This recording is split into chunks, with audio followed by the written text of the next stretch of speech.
खुलुमबाय बे समाव बडलेण्ड इंखं टेलिभिजननि स्टुडियोआव आं मिथिका नार्जारी दिनै मोनाबिलिनि गाहाय रादाबफोराव दङ। जोखोम जानानै देहा फाहामसालियाव रकिबुल हुसेन। गुवाहाटीआव साबा नकल सना फालांगिरि हमदों। गुवाहाटी मुलुगसोलोंसालियाव रेगिंनि अजद। देबब्रत शइकियाया बदरुद्दीन आजमलनि हेंथायै एजाहार होदों।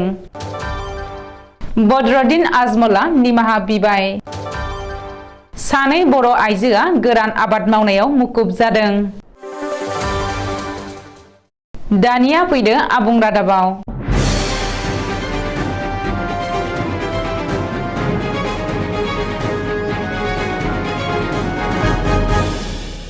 कंग्रेस दैदेनगिरि आरो सामागुरिनि एमएलए रकिबुल हुसेना दिनै जखम जादों। कंग्रेसनि भारत ज'रो जात्रायाव बाहागो लाहैनाय समावनो रकिबुल हुसेना जखम जादों।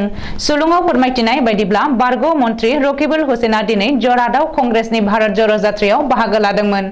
नाथाय भारत ज'रो जात्रायाव बाहागो लानाय समावनो रकिबुल हुसेना हरखाब जखम जायो। जाउनाव रकिबुल हुसेनखौ शिबसागरनि गंसे बेसरकारि देहा फाहामसालियाव थिसननो गोनां जायो होननानै खौरां मोन्दों। रिपर्ट बादिब्ला कंग्रेस दैदेनगिरि रकिबुल हुसेननि देहायारि हालोदा बे समाव गाहामैनो दङ आरो देहा फाहामसालिनिफ्राय रिलिज जानायनि उनावनो रकिबुल हुसेना कंग्रेसनि भारत ज'रो जात्रायाव बाहागो लाहैफिनो होननानै मिथिनो हादों। गुवाहाटी नोगोरमायाव नकल सना जब्द खालामदों। नकल सनाजों लोगोसे साबा नकल सना फालांगिरिफोरखौबो पुलिसा हमनो हादों। मख'नो गोनांदि गुवाहाटी नोगोरमायाव बुथारनाय, हिंसा, सिखाव आरो डाकाति बायदि जाथायफ्रा सानफ्रोमबो बांनायनि सायाव बांगासिनो दङ। बेनि गेजेरावनो बशिष्ठ पुलिसा सिग्रोमनानै साबा दुथांफोरखौ मोनब्रै थुख्रा नकल सनाजों लोगोसे हमनो हायो। रिपर्ट बायदिब्ला हमजानाय साबा नकल सना फालांगिरिफोरनि सानैया झारखन्डनि, सानैया लखिमपुरनि आरो गुबुन सासेया बरपेटानि होननानै मिथिनो हादों। बबेखानि झारखन्डनि सानै सुबुंखौ सन्तोष जावरी, मुकेश कुमार वर्मा होननानै सिनायथिदों आरो बिसोर सानैबो आसामनि साथाम फालांगिरि फारियै हासन आली, साइदुल इस्लाम आरो सिराजुल आलीमोननिफ्राय नकल सनाखौ बायनो थाखाय आसामाव फैदोंमोन। नाथाय बे समावनो बशिष्ठ पुलिसा बिसोर गासैबो पुलिसनि जेयाव नाङो होननानै सुलुङाव फोरमायदों। रायजोनाङै सोमावग्लुंनाय डिब्रुगड़ मुलुगसोलोंसालिनि गिख्रंथाव रेगिं जाथाया सुग्लायनायनि मुङानो लायाखै। बे समावनो गुवाहाटी मुलुगसोलोंसालियावबो रेगिं खालामनाय जाथाया सोराङाव फैदों। गुवाहाटी मुलुगसोलोंसालिनि डक्टर बानिकान्त काकति बयज हस्टेलाव रेगिं खालामनायनि अजद थिखांदों। बे अजदखौ होदों हजरत आली मुंनि सासे फरायसाया। गवालपारा जिल्लानि हजरत आलीया 2021 मायथाइयाव गुवाहाटी मुलुगसोलोंसालिनि आरबि आयदानि फरायसामोन आरो डक्टर बानिकान्त काकति हस्टेलाव थायोमोन। मख'नो गोनांदि डक्टर बानिकान्त काकति हस्टेलाव सेनियर फरायसाफोरा जौ लोंनानै दुम दाखाल खालामनायजों सैनांदों आरो 21 मार्च खालि हराव जानाय गिख्रंथाव रेगिंआव सेनियर फरायसानि सोबानायाव खोमानि पर्दाया जिदोंमोन होननानै अजद होदों हजरत आलीया। नाथाय बे अजदखौ थारलायै नेवसिगारदों डक्टर बानिकान्त काकति थामथि खोलोब हस्टेलनि जुनियर फरायसाफोरा आरो हजरत आलीया होनाय अजदआ नंखाय आरो मुलुगसोलोंसालियाव बेबायदि रेगिं जाया होननानै हस्टेलनि फरायसाफोरा बुंदों। बेजों लोगोसे हजरत आलीया निजेयारि एना एनिखौनो रेगिं खालामनायनि महर होदों होननानैबो हस्टेलनि फरायसाफोरा बुंदों।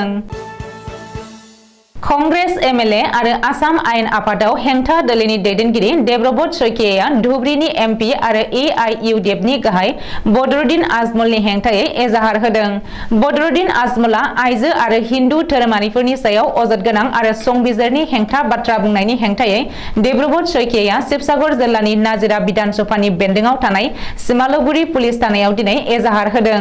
मख'नो गोनांदि धुबरीनि एमपि मौलाना बदरुद्दीन आजमलनि हेंथायै सिमालुगुरि पुलिस थानायाव एजाहार होदों होननानै देबब्रत शइकियाया ससियेल मिडियानि गेजेरजों फोरमायदों। बेखौबो मख'नो नांगोनदि हिन्दु समाज आरो आइजोफोरनि सायाव अजद गोनां बाथ्रा बुंनायनि थाखाय बदरुद्दीन आजमलनि हेंथायै गुबुन गुबुन राजखान्थि हान्जाजों लोगोसे आफाद आरो गौथुमफोरनिफ्राय रायजोनि गुबुन गुबुन पुलिस थानायाव एजाहार होनायनि खौरां मोननो हादों।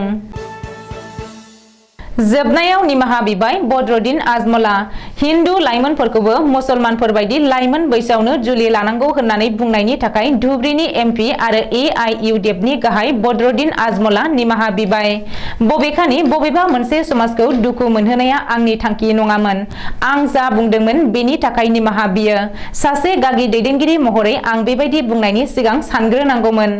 आंनि बुंनायाव जायफोरा दुखु मोनदों आरो आंखौ गाज्रि मोनदों बिसोरो गासैनावबो आं निमाहा निमाहा बियो। माइनरिटिफोरनि सायावबो सोरखारा मोजां आखु बाहायो आरो बिसोरनोबो थिसनथाइ आरो गोजौ सोलोंथाइनि खाबु होनायखौ लुबैयो होननानै आजमला निमाहा बिनायजों लोगोसे बुंदों। मख'नो गोनांदि गावनि बुंफ्लांनायनि सायाव निमाहा बिनायजों लोगोसे सुबुं सानखो बांनायखौ होबथानायनि सायावबो गोख्रों नोजोर होनांगौ होननानैबो आजमला बुंदों। नोजोर थावनादि हिन्दु लाइमोनफोरा 40 बोसोरसिम जुलि लायालासे थानायखायनो खुदिया जोनोम होनो हानाय गोहोआ खमायलाङो। बेनिखायनो मुसलमान लाइमोनफोर बायदि 18 एबा 21 बोसोरनि गेजेरावनो जुलि लानांगौ होननानै बुंनायजों लोगोसे गिबि मन्त्रि डक्टर हिमन्त बिश्व शर्माखौ 4 एबा 5 मुसलमान सिख्लाफोरखौ लांखारनानै लाभ जिहाद खालामनो खावलायदोंमोन बदरुद्दिन आजमला। सानै बर' आइजोआनो जाबाय बाक्सा जिल्लानि सालबारि महकुमानि बेन्दोंआव थानाय कमलाबारि गामिनि रैसुमै मुसाहारि आरो पुर्णिमा बर'। बे सानै आइजोआ दैज्लां बोथोरावबो हौवाफोरनि सायाव सोनाराजासे सानैजों लोगो लालायनानै माइ आबाद मावदोंमोन। थिग बेबायदिनो बे समाव मेसें बोथोरनि आबाद मावनायाव मुखुब जानायखौ नुनो मोननाय जादों बे सानै आइजोखौ।